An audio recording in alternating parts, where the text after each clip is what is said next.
Hi, I'm Mariska Hargitay. When I started on Law & Order Special Victims Unit, violence and abuse had never played a significant role in my life. And then there I was, immersed every day in some of the worst that people can do to each other.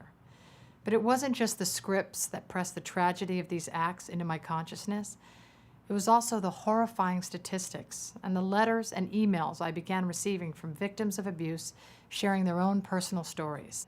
Domestic violence usually happens behind closed doors or hides in plain sight, beyond the reach of family, neighbors, friends, and coworkers who feel helpless.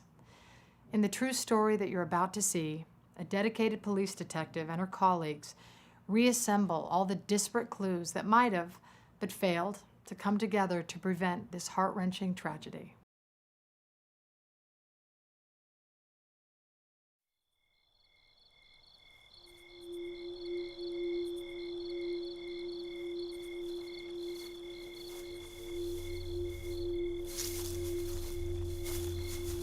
The ending of her life is the beginning. At that moment, the process starts, and we build backwards. And we're trying to fill in what was happening right before that death. And then what was happening right before that. And right before that.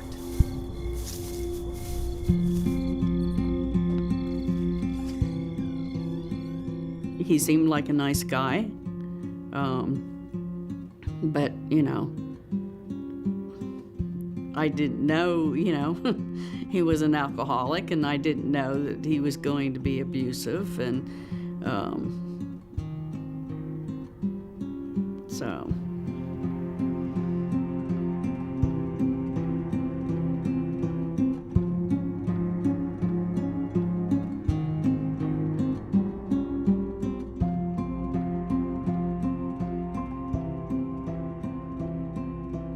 Everyone looks at the picture-perfect postcard of State College, and for the most part, that's really what it is.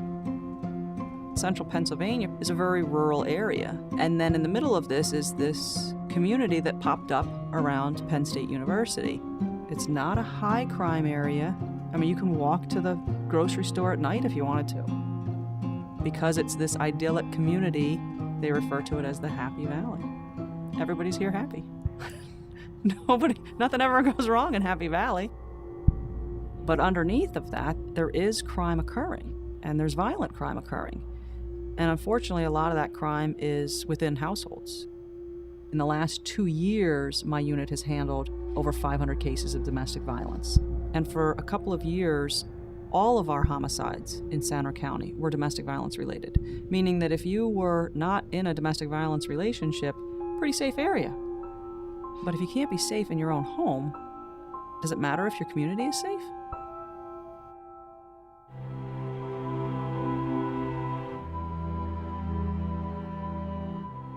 In 2004, we sat down and did the review of the death of Amy Homan McGee. Friends, family, and coworkers of Mrs. McGee were brought in to talk about that death.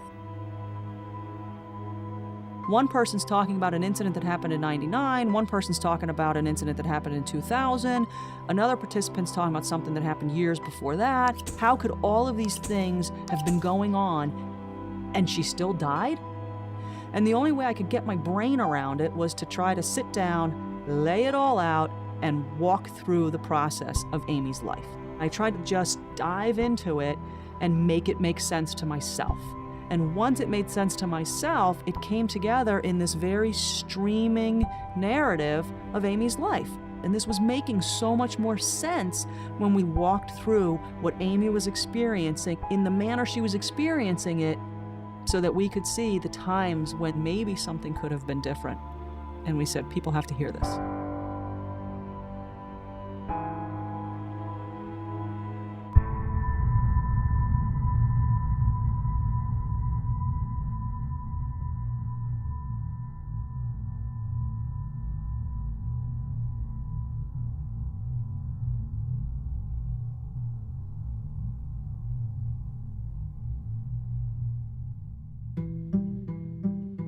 You can tell. You can tell that some people are just there, and others, really pay attention to detail. And Amy's one of those. She always followed up. She always answered your questions. And I always thought Amy was very, very conscientious, very hard worker, intelligent young woman, to be doing the things that she wanted to do. Amy and Vince, I think this was the early part of their relationship. So I think the attention that he put forth, it seemed like very positive attention. She seemed to be excited about it, that he would stop in and ask where she was, and he was concerned about, her whereabouts, or he wanted to see her. So it seemed like, being younger and in love, it was a very positive thing at the time. So in 2004, we did a case review on a couple, Amy and Vincent McGee. At the time that Amy was graduating from Penn State, Vincent was coming back stateside and discharging from the military. The two then met while Amy was working at a home improvement store and Vincent was working for an armored car service, making the money delivery and pickup at that home improvement store. He was just a different type of person. She had a couple friends, that they would get together and do something. But it was, after a while, he would take her to work. He would go pick her up after work. It was like, she had to be with him all the time. I just thought some of his behaviors that he exhibited, with the gun and the posturing and some of those things, I just thought he was a little bit off. But I didn't know him very well. Those were only behaviors that you saw when he would come in. In September of that year, the home improvement store sent a letter to the armored car service asking that Vincent no longer be the one who brings the money and picks the money up. And the letter indicated there was a conflict of interest. Now, when I talked to her coworkers, I asked them, what is this conflict of interest? What would happen when Vincent would show up there? And they told me that Amy would become very distressed. It would interfere with her workday. She would have to worry about if she was talking to a male coworker, if she was in the break room with males, if she didn't get to the door fast enough when he walked in, if she was talking to a male customer. And I remember one specific time that it was at the end of an evening, and she appeared to be a little bit concerned about, she seemed to be anxious about Vince maybe not being there when he was in the store. And I just remember saying to her, Amy, you don't worry about that. I mean, you have a lot of life ahead of you, meaning that, you have a lot of opportunity. And she just kind of laughed it off and just said, that's Vince.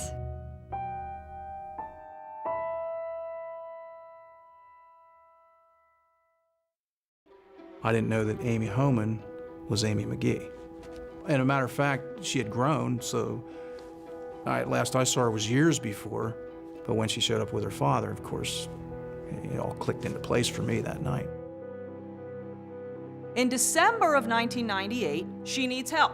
Vince is intoxicated. She wants to leave. She doesn't know what to do. So her parents go over to the house. She gets in the car and she starts to tell them about his alcohol abuse and the things that he's been doing and what he did when she tried to leave. She, didn't feel safe. She wanted to leave, and he tried to, stop her when we left. And pulling away from the house, he took his fist and smacked the picture window and broke the one section of it. And her parents convince her to go to the police station with them. So they drive to the police station, and now she's in the car, in the police station, in the parking lot, and they're trying to convince her to go in and tell the police what is happening. She doesn't know if what the police can do will be better or will make it worse. And eventually the officer comes out into the parking lot, talks to Amy. Thankfully, he knew Amy since she was a little girl. We had a barbecue in the backyard, and I can remember Amy running around as a 5 or 6 year old. She was the apple of her father's eye.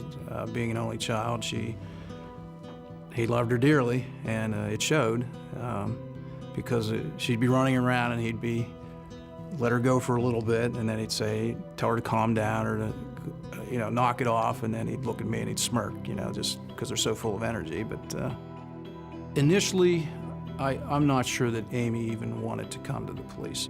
she didn't know what to do. She called her parents, and they came and got her, and then Mr. Homan just brought her right over to our station. She was saying that her husband had been drinking most of the day, that he was breaking things up around the house. The threat she told me that he made to her was, if you take my kid away from me, I'll kill you. And at the time, there's a condition on that threat, and the DA would not prosecute those type of threats. So after speaking with her, I strongly urged her to get a PFA. So the officer takes Amy before a local magistrate, and an emergency protective order is issued by the judge. And that order calls for the relinquishment of his weapons and the eviction of him from the residence, and directs that he have no contact with Amy until there's a hearing or a continued order. Officers go out to the house. When they get there, he's immediately aggressive. Several times I asked him, you know, Mr. McGee, where are your weapons in the house? Do you want me to tear your whole house apart, or you just want to tell me where they are? And he wouldn't answer me. So the first, Sergeant Albright watched him while I started searching the residence for weapons. The first place I went was the chair that he had been sitting in. And underneath where his right leg would have been was a loaded handgun. While I was gathering up the weapons, Sergeant Albright was just kind of keeping an eye on Mr. McGee. And I noticed several times as I'm going in and out of rooms that, and I can hear a cell phone ringing. He's on the phone, and he's complaining, and he's angry, and he's agitated, and he's complaining about her getting the police involved, and she's making this happen, and this is all her fault. As I was going out the door, I noticed that he was on the phone again, and he made a comment, something along the lines of, thanks for taking my guns. While they're loading their cars out in front of the house, their dispatching center calls them over the radio. Amy just called. Vincent's calling her on the phone. So I called her, and she said, he's been calling me. Well, he said that he had another gun that we didn't find, and that he was going to kill himself. And why are you doing this to me? Why'd you take my guns from me? Well, that's the comment I had just heard him make. The judge said, don't have any contact with her, and while we're still here, you're calling her and continuing this abuse? So they go back inside, and they violate him on that protective order. At the hearing the next day, the judge says, yes, you are in contempt of court, and holds him accountable for the time he spent in jail. No additional jail time, but time served. I believe this was the first time that she actually took a step that night to protect herself and her child. So that was a huge step for her to take. And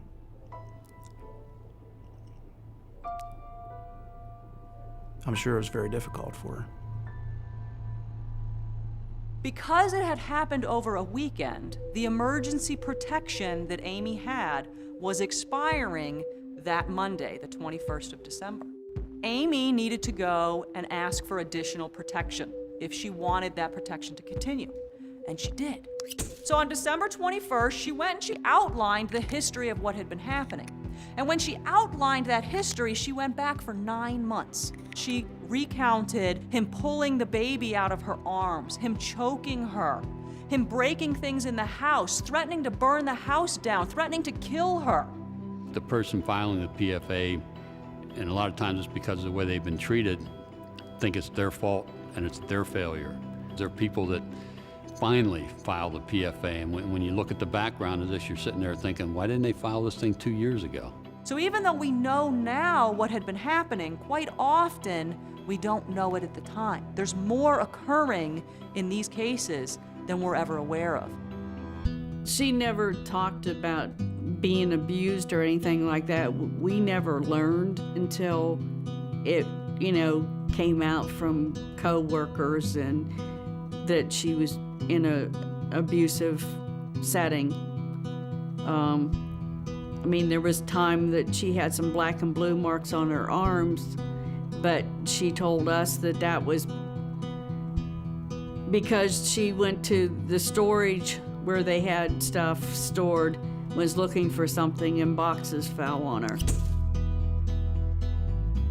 December 28th, the couple appears together before the judge. asking that that protection order be dropped.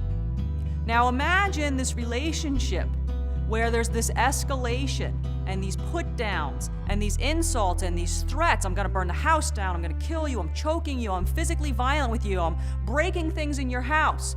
And now you're sitting next to me in the courtroom and I'm telling you, tell the judge you're not afraid of me. Tell the judge he should give me my guns back.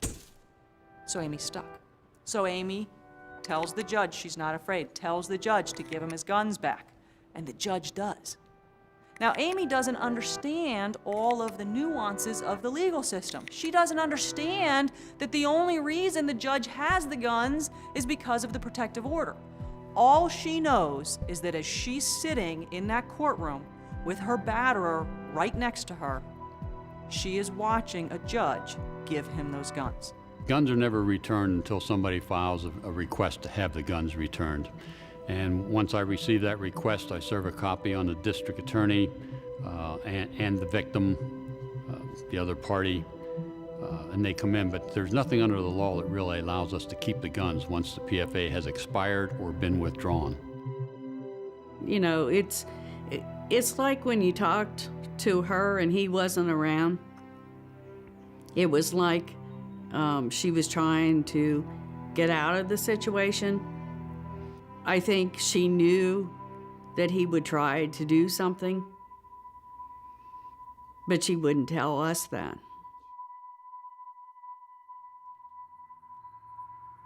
The couple's now living in Uniontown. They've moved to Uniontown from the State College area because Vincent's family is in Uniontown. In October, Pennsylvania State Police gets involved. In the Bedford Barracks, they're called to an incident that occurred on State Route 220. While they're in the vehicle, a heated argument starts. That's right out of the police report, a heated argument. And in the course of that argument, Vincent takes a handgun, discharges it into the passenger window of the vehicle. Amy's driving the vehicle, and the baby is strapped in a car seat in the back of the car. When they take Vincent into custody, they take him before a magistrate, and he is lodged in the local jail for $5,000. But the interesting thing about the date that happened, October 18th, was supposed to be Amy's first day at work at a new job. Now, thankfully, her employer did extend her training day, and they let her continue and complete her training starting a little bit later. I think one of the first indications I had that there was abuse with Amy was she could never be working alone with a male. And then just the things that Amy would have to do. She had to report in when she left for lunch. And by report in, I mean she had to call to her husband. She had to call when she got back from lunch. So he had to know where she was at all moments of time. She had to miss work a few times because of Vince, or she had no one to take care of her children because he had done something. As an employee, she performed her job very well. In January of 2000, an employee at the phone store documents with his employer, Vincent keeps calling and calling here. It's interfering with our workday. We don't know what to do. It's interfering with the business of the store. He called into the store and asked to speak to his wife. She had just left for lunch. She didn't call him like she was supposed to, and she turned her phone off because she didn't want to talk to him. So she was at lunch. He called into the store, and I said, okay, I'm sorry, she's at lunch. And he said, well, go get her. And I said, well, no, she's left the store, she's at lunch. The next thing, another line in the phone rings, in the store rings, I should say. Another employee answers the phone, and it's Vince on the phone with her asking to speak to Amy. And she starts to explain the same thing. She's not in the store, she's left for lunch, and we're both talking to this guy at the same time. So he's got his, probably his cell phone and his home phone going, calling the store, looking for her. And I had mentioned to him at that time that he needed to stop calling the store like this for her. He was disrupting business and he was going to get her in trouble. And then he mentioned that maybe he would come down and take care of me. Meaning, you know, I won't use the the rest you can fill in the blank. So I thought, boy, this is really something. In March, Vincent's granted ARD. And in the court system in Pennsylvania, ARD means Accelerated Rehabilitative Disposition. And basically that's a really fancy way of saying, if you be good for 18 months, we'll erase this like it never happened. And this is for shooting a gun off in a car, in a moving car, on a state highway. What was the court system thinking? Why would they agree to throw this away? They didn't have any choice. This is the best they could get because Amy was not able to testify. And you'll never hear me in any of my cases that I prosecute talk about a victim who won't testify. Because if we could guarantee a victim that they would be safe, that the outcome of the court case would be better for them, then I believe that a victim would testify. But we can't guarantee that. April of 2001, the couple's second child is born. In June, they got in an argument. Vincent was intoxicated, and when Amy tried to leave, Vincent jumped in the bed of the truck. So she drives to the police station to ask for their help in her toddler child, and her infant child escaping to State College to her parents' house. So the officer separates the two, drives Vincent back home, and allows Amy to continue on to her parents' house. In August, the Uniontown police are dispatched to the local hospital. Amy is at the hospital with a broken nose. She tells the officers that her husband, Vincent, punched her in the nose in an argument. The officer doesn't arrest him, but does give Amy some information about protective orders and tells Amy to call the Uniontown police if the problems continue when she gets home. A few days later, Amy goes to another doctor for a follow-up appointment for the injury to her face. She tells them she got hit in the face with a softball. Now think about this. When you're the victim of domestic violence and you finally have the courage to disclose to a police officer in a hospital bed what happened to you, and nothing changes, are you going to keep telling the story? Amy's still working at the Uniontown store. She has been putting in for transfers, trying to move back to the State College area. And in August, she is granted an emergency transfer from the Uniontown store to the State College store. And that transfer is being made so she can escape Vincent. What the employer doesn't know is that Vincent goes with her.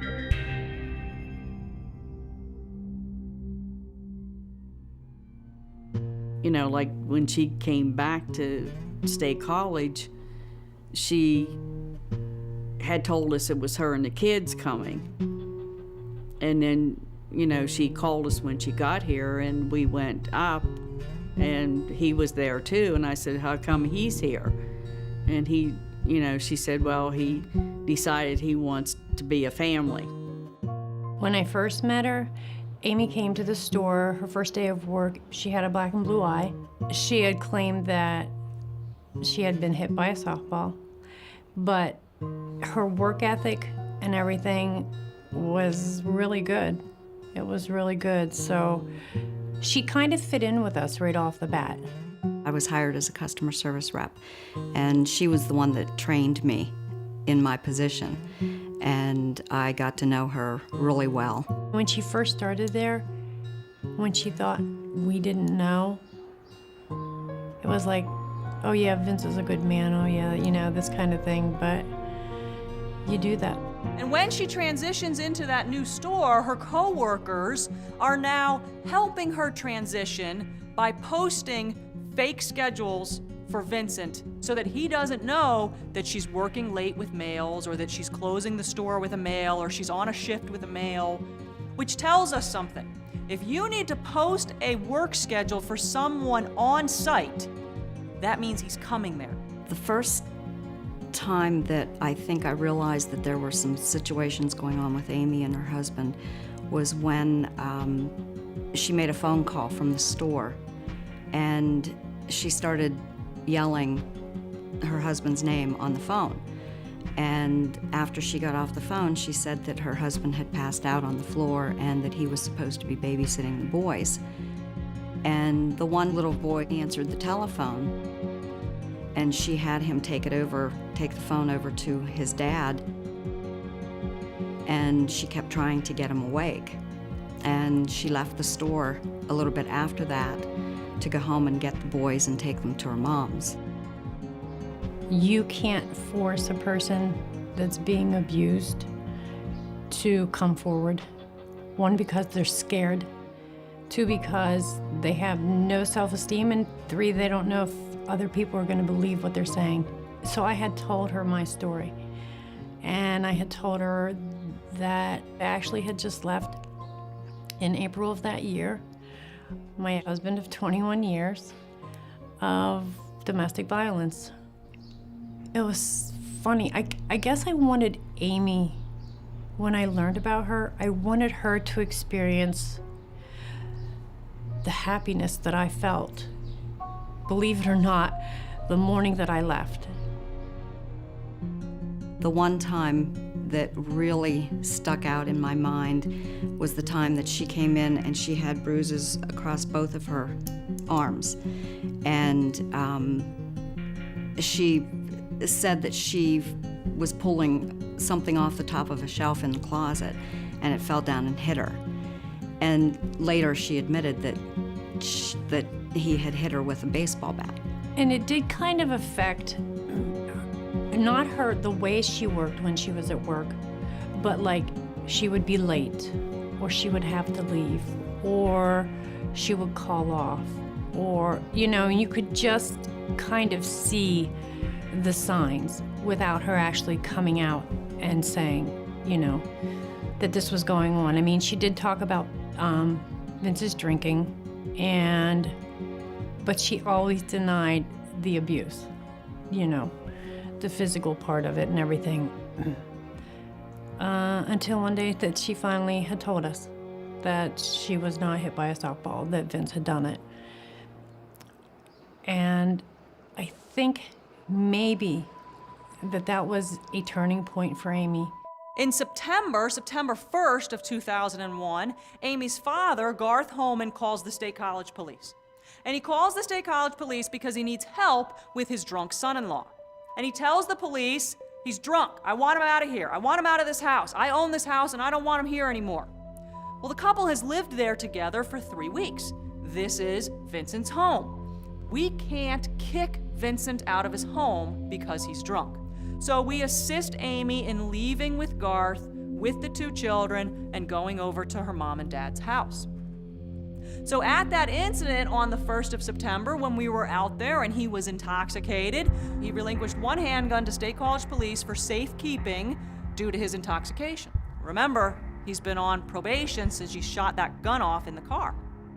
So when we check his probation status, we find out from the probation department in Bedford County that we just missed it. He just came off of probation and we did not catch it in time to violate him on his probationary status. We don't have any lawful reason to keep this gun from him under the current gun laws, so we have to give it back to him. He would follow her all over the store, and then if she made him leave, then he would call the store constantly. Every couple minutes, if we picked up the phone, it was usually him, and we would say that she's busy with a customer. We just wanted to be friends. We just wanted her to be able to come to us and feel like she had someone to come to, feel like she had friends. Probably about middle October, and she had started to contemplate ways to end the relationship and get out. She said that she had made the move to State College to get away from Vince, but he followed her here. He was so controlling, so just always there, you know what I mean? Even though he physically wasn't there, to Amy, he was like always there because he was like on the phone calling, or she would have to call him.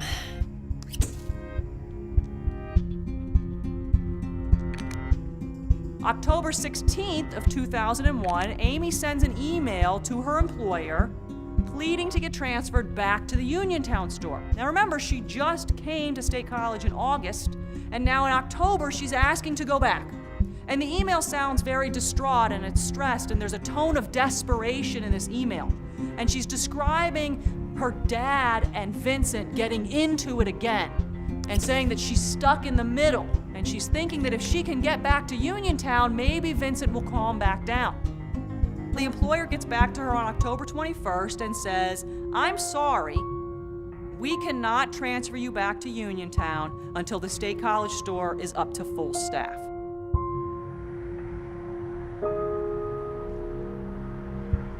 I think initially, Amy, the red flags were flying whenever she was allowed to drive herself to work.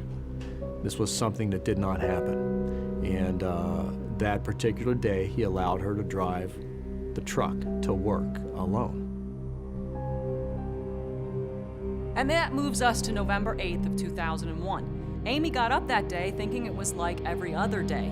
She knew she had to get ready for work and then wake Vincent in order for him to drive her to work. She wasn't allowed to have a car. So the standard routine in that household was that he would get up, drive her to work, she would work throughout the day, and then he would pick her up immediately after work so that he could then retake that control of her day.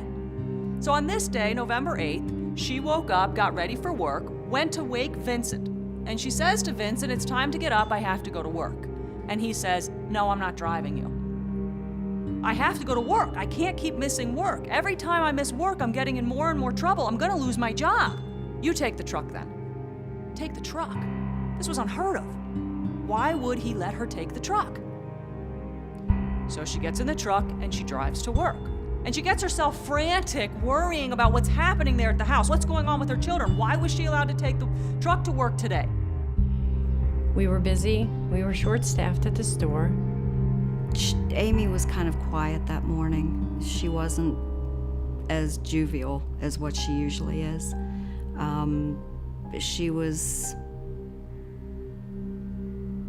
She seemed concerned.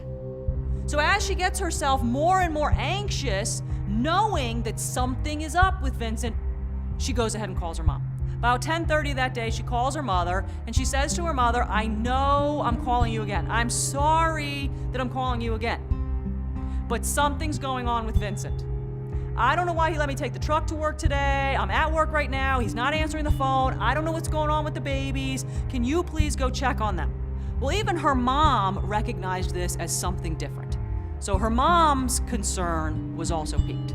So mom says, "You know what? You stay at work. I'll go over and check the boys." So grandma takes the day off from work. She drives over to the house, and she finds Vincent asleep on a mattress in the family room with the one baby tucked under his arm in a soiled diaper, and the toddler sort of running around the house also in soiled clothing. So she wakes him up. "Vincent, what's going on? Why are the kids all soiled? Why aren't you up? What's happening today?" And so when he wakes up, he starts to tell her, "I'm just too tired. I just can't handle all this stress. Amy doesn't understand how hard it is for me to raise these children. Amy goes off to work and she's outside the house and she has all her friends and she goofs off all day and I'm stuck here with these kids." So grandma says, "You know what? I understand. You must be tired." Grandma's not going to start this argument with him all over again. Grandma says, "I will take the children for the day with me." So grandma cleans up the two little children and takes them for the day. Now Vincent, who is so tired, instead of laying back down and going to sleep, he immediately starts calling the phone store. And I actually, at the time, didn't realize that her cell phone was ringing so much and that she was answering the phone because I was with customers and stuff. And it got to the point where Vince was actually calling the store a lot. There were probably at least 20 to 25 phone calls. Just, every 15, 20 minutes. Then it got to the point where we didn't answer that line. We would just ignore it. Lo and behold, Vincent shows up. He had walked from his residence to the store. He comes into the store and he goes into the back room where he begins to confront Amy. "Where's the truck? Why aren't you taking my calls? Who's hanging up the phone on me? Who's telling me that I can't call you? Who do you think you are for standing up to me?" So the coworker goes into the back room where armed Vincent, coworkers don't know he's armed, where armed Vincent is arguing with his wife. They go up to Vincent and they tell him, "If you don't leave, we're gonna call the police." And Vincent says, "Fine, and he storms out of the store. When she has convinced herself that he has really left, the phone starts to ring at the phone store, and it's Vincent. He found the truck, and he tells her he's gonna go out drinking, and he slams down the phone on her. Now she turns to her coworkers, and she's even more distraught. You know, she was scared to death. It's the only way I can describe it. She's just scared to death. She begged and pleaded with me to please don't call the police. And it wasn't about Vince. It was about what Vince would do afterwards. And so I didn't call. Vince came back with the truck around closing time, and Amy had already gone. Unbeknownst to him, her family had picked her up. They decided to go have dinner together. Vince then pulled out, probably wasn't there more than 2 minutes. He pulled out. He didn't leave in the direction of where him and Amy lived. And I sort of figured that he was headed to find Amy. I just kept trying to call her. I kept trying to call. I probably called like 4 or 5 times. And her phone just kept going to voicemail. I couldn't let her know. I wanted to let her know that Vince was probably headed that way. And I didn't hear anything else. So he drives directly to the restaurant. And when he gets to the restaurant, he goes into the table where Amy and her parents and her 2 young children are eating dinner. And he goes right up to her at the restaurant and he begins to confront her again. And she says, "Enough. I can't do this anymore." And she tells him, "You have until tomorrow to get out of that house. You call your brother, you call your sister, you call whoever you need to call, but you tell them to come get you and come get your stuff and get out. It is over with us. I am done. I'm taking the boys and I'm going to my parents' house, and that's where we're staying until you get out of there." And he says, "Fine." And he storms out of the restaurant. So she turns to her dad and she says, "Hey, can we stop at the house? I need to go in and I need to get some things for the babies." And they drive back to Amy's house so she can go into the house and get all the things that a mom would need to take care of her babies at Grandma's house for a couple of days. So when they pull up to the residence, Amy gets out of the car while her father and her mother and her 2 young babies sit in the car. She goes into the house to get diapers and onesies and bottles. And then her parents and her children wait. And no one knew Vincent was inside the house. He had parked the truck inside the garage. And she's in there for 5 minutes.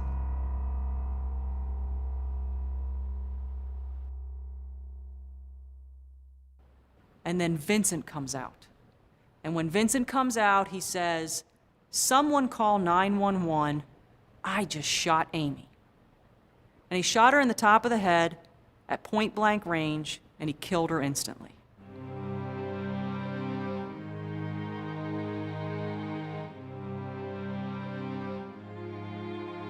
And when we hear a story like this, every time I tell this, I think to myself, make it end differently.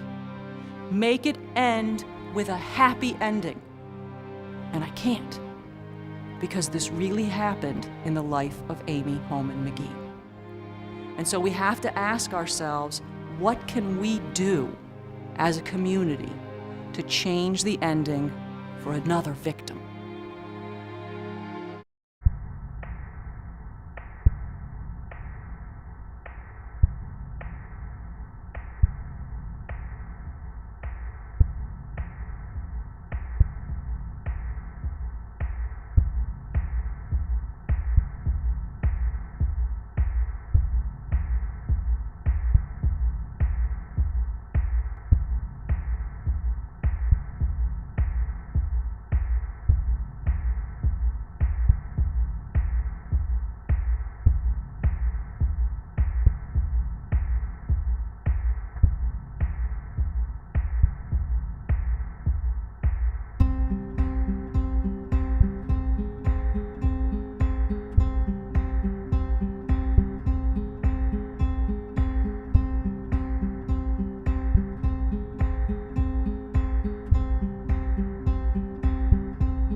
If you or someone you know needs help, please call the National Domestic Violence Hotline at 1-800-799-SAFE. Help is available 24 hours a day. Advocates provide crisis intervention, safety planning, information, and referrals.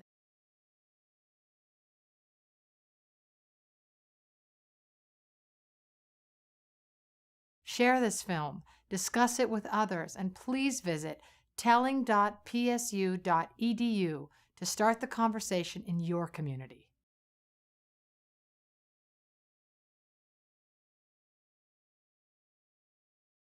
We can't change what happened to Amy Holman McGee, as Detective Fischel said, or the thousands of victims killed by domestic violence.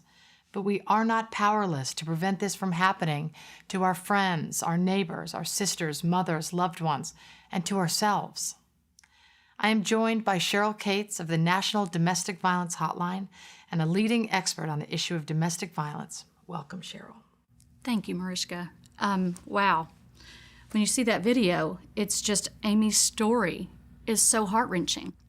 I think that when we watch a show, a documentary like we've just seen, and you think like, how did this happen? How could it have happened? And we feel so powerless, and how can we, as you said, empower ourselves? The way to empower ourselves is to talk about it. And we wish more people are talking about it, and that's the only way we'll ever be able to... And believing that they can make a difference, right? I mean, if I know someone or have a friend, a family member, or a coworker, and say, I want to help, or how can I help?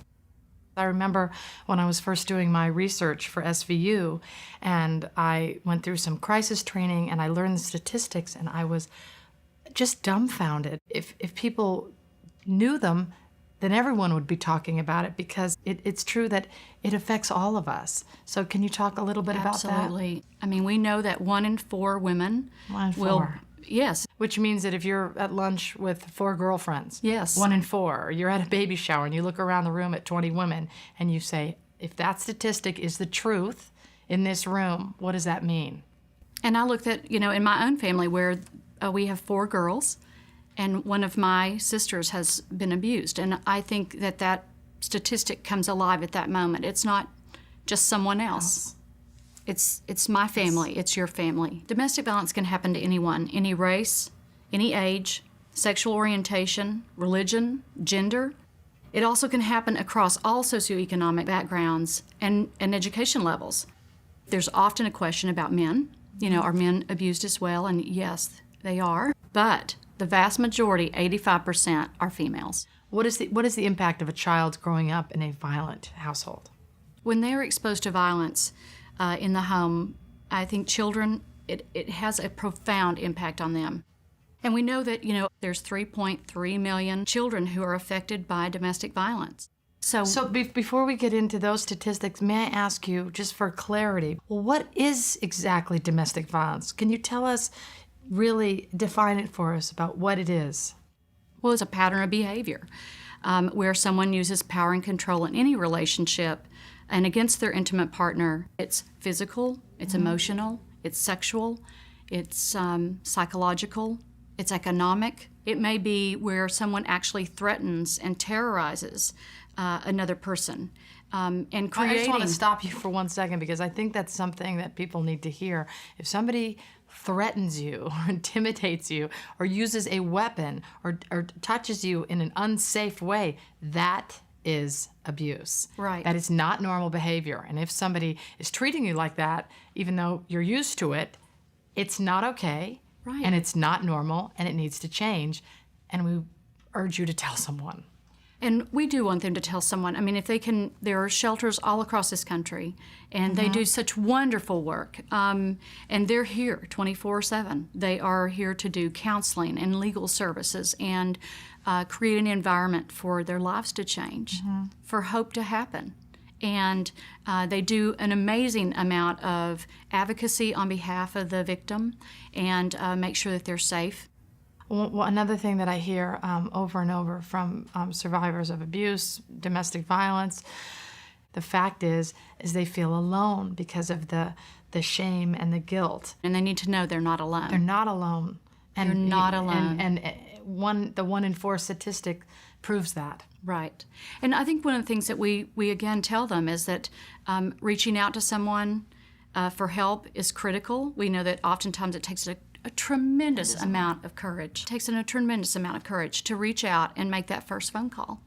And they feel that it is their fault, which it is so not. And I think it's so important to be non-judgmental about it. And I think it's hard for people because they don't understand it. And there does seem to be a lot of judgment toward the victim. Why didn't they just leave? Why are they still staying in a relationship? I would never put up with that if somebody was treating me that. And I just get that question over and over. Why doesn't she just leave? And I think so many times it's women that truly feel that they do not have an option, and that is why they stay, especially if they're financially dependent on the husband. How are they going to care for the children? How are they going to eat? But I want to ask the question this way, not why didn't she leave, but why does the abuser choose to abuse? And, I have a story for that in terms of what I've heard from men who perpetrate violence. And I actually was in a class with a man who was talking about, what he had done to his partner, where he had actually taken her head and put it into a bureau or a dresser. And he said, I can do this. I have the right to do it. And it works. When I tell her to shut up, she now shuts up. And also, he said, and there's no consequences. And that to me was one of those moments where I thought to myself that we have to change that thinking of a person who is perpetrating violence. That they can't do that. We're not going to tolerate this. We are not going to allow this to continue. We're not going to keep blaming victims because they want the violence to stop. And they love the person. They want the abuse to stop. They don't want the relationship to stop. I've even heard people say they deserve what they get. Wow, I don't even know how to respond to that.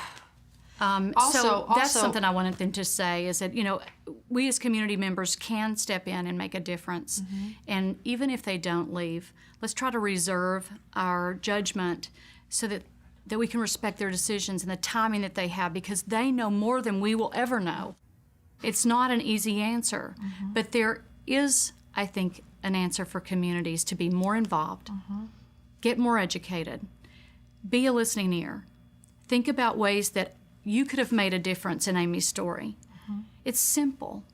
It's reaching out. In terms of the other day, I was at a picking up my clothes at the cleaners and seeing a woman with a black eye and 4 marks on her arm, and just taking a moment to let her know that if there's somewhere you need to go, I have a 1-800 number, and there's someone who can help you there. We, as a community member, have to say that if my neighbor is abusing their spouse or their loved one or intimate partner, that we have an opportunity to make that call to the police department or to say, hey, I heard something going on last night and I'm not okay with this. Well, I'm worried. I wanted to ask you about that. I think that is such a difficult thing for people that they're so scared of. I mean, if you suspect something that is going on with friends of yours, right? And you're close with the husband and you think he's a great guy, but you've noticed that he's being disrespectful or he yells at her or he threatens her in public, and then you say to yourself, well, if he's doing that in front of us, what is he doing when they're alone? So how can people... people are scared. What if they're wrong? What if I'm right? Who am I to get involved? It's not my business. But it is our business. It makes our neighborhoods unsafe. It makes our families and our homes unsafe. So I think that's important that we take the opportunity to say something. If nothing else, give a card of here's where you might can get some help, or is there some things going on in your relationship that I'm here for you to talk, or when you're ready, I'm here for you. And I'm telling you, they will come back to you. They will see you, that you've heard them, that you're not leaving them alone, that they can trust you with these most vile secrets sometimes, where they've been not only physically abused, emotionally abused, psychologically abused, and sexually abused. And when that all happens to you and you're trying to decide, am I going to leave or am I going to stay? Can I trust this person with my life? Because this person who is my intimate partner who says they love me is the one that's hurting me the most. And how can they trust anyone, what you just said? If the person who says, I love you, if the person who they're supposed to trust the most and garner that support and love from, you know, is betraying them, how confusing. That's like getting the rug pulled out from you every day. I mean, just in watching, you know, the movie, and I know I keep going back to this word complexity, but I just find it so key, because when you're watching the movie and the way Vince wanted to drive her to work and everything, at first you're thinking, oh, that is so sweet at the beginning. And especially imagine, you know, a young girl that has never had this kind of attention before, and he wants to be with her every second, but she works, so he thinks, oh, you know. It's actually a controlling behavior. I always say to young girls I meet to trust their gut, to trust that intuition, and if ever they're in a situation when they don't feel safe, get out. Absolutely. And I think that those are great words. See, you just said it. This is what a community member can do. This is what each one of us can do. You're saying the most important thing is for us to acknowledge them, to remind them about their strength, to listen to them, let them know that the abuse is not their fault. And not okay. And not okay. We can make this happen together. We can prevent domestic violence. We can stop it. I remember a participant on one of our programs for the Joyful Heart Foundation trip once said that it was her first time that her body didn't feel like a crime scene. And I just remember how that stuck with me, and I thought, you know, nobody should ever feel like that. So I have the same ambition for all women who are being abused. What can we do collectively to solve this? As members of the public, we can donate our time and our energy in terms of volunteering, knowing what your public officials think about this issue. What do they vote on this issue? That is critical. And be sure you know the resources in your community. There may be many options for a person. It may be in a faith-based organization. It may be a shelter provider. Have a conversation. Begin the dialogue. See it as a process, too. We aren't going to be perfect. You don't have to be the perfect expert on domestic violence. You can do just encouraging words. It's that simple, but begin the dialogue. If you see that your friends or neighbors or coworkers are involved in violence, have something to say, or have a card to give them, or a brochure. It may be that it's a call to a hotline, a 1-800 number like the National Domestic Violence Hotline. Say there's no more excuse. No more There's excuse. not an excuse. We are not going to tolerate violence. We are not going to be a part of sitting in silence, because our silence can be just as powerful as approval. And it goes back to what I was saying earlier about an abuser who says, I can, and there's no consequences. There are consequences. We need to make sure that a part of our community response That way. is that there is accountability. Domestic violence is a crime all Period. across this country. Yeah. And I we have think to treat it as one. It is so important when we talk about domestic violence. We're not talking about men versus women or women versus men. We're talking about violence versus peace. That's right. We're talking about control versus respect. That's right. And I think that's what we need to look at, is how can we change that conversation to being, it isn't about men versus women, but it is about peace. All right. Thank I'm you. going forward. We're both going to cry. But thank you, Cheryl, so much for being here today. I feel nourished and encouraged and armed with some tools, and I really appreciate it. God bless. Thank you for joining us.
Telling Amy's story is made possible with support from the Verizon Foundation, working to end domestic violence through education and awareness initiatives. Learn more at verizonfoundation.org.